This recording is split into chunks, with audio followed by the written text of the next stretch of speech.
یه سورپرایز دارم امروز. امیدوارم که مهناز دوست داشته باشه. هم سورپرایز واسه مهناز هم واسه خودم، چون که خیلی واسه امروز زحمت کشیدم. میخوام از مهناز خواستگاری کنم.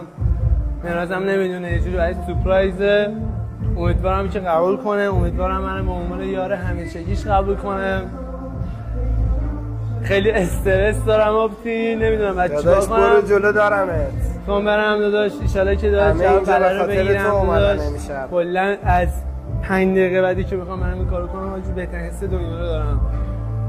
چون یه واقعا داداش از صمیم قلب دوست دارم مهناز کنارم باشه، همیشه تو زندگیم باشه. خیلی هم استرس دارم داداش. امیدوارم که همه چی درست پیش بره. نمیتونم اصلا داداش یه جوری اصلا یه جوری خاصی شدم. خیلی احساساتی شدم. حالا برم ببینم چی میشه.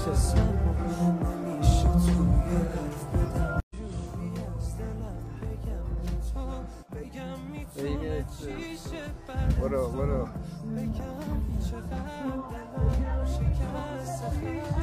آقا من یه صحبت میتونم با مهناز بکنم. ازت یه سوال دارم. دوست دارم که ازت یه سوال دارم میخوام بپرسم. اینم منو میتونی به عنوان یار همیشگی تو زندگیت انتخاب کنی، شب و روزمون رو با هم دیگه بگذرونی. دوست دارم که همیشه تا آخر عمرت کنار هم باشی. برای تو تموم قلب من فدای تو. هوام شدی دوام شدی، من چی بشم برای تو؟ راه بشم تو شبای تو، راه برم تو هوای تو، شاه توی قصه بشم برای تویی که قلب منی، همه و غم منی. برو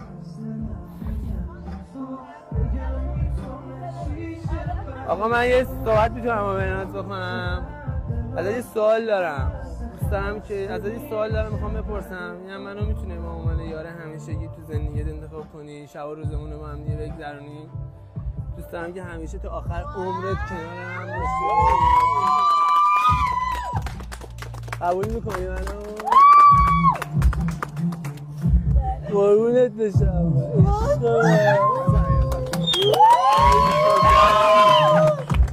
شادی مبارک باشه.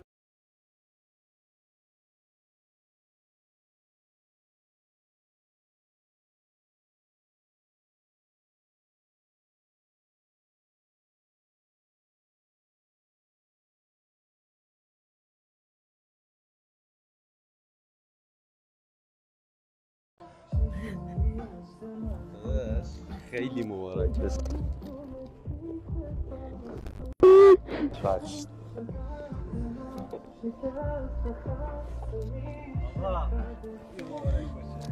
آقا بی بالا دیگه چرا؟ دیوونه بهترین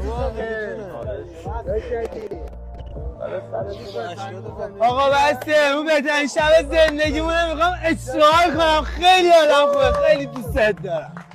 چشم و دلم روشنی چیاریه، چشم و دلم روشنی چیاری، هوار رو خودی کارو ندارو، هوار رو خودی کارو ندارو.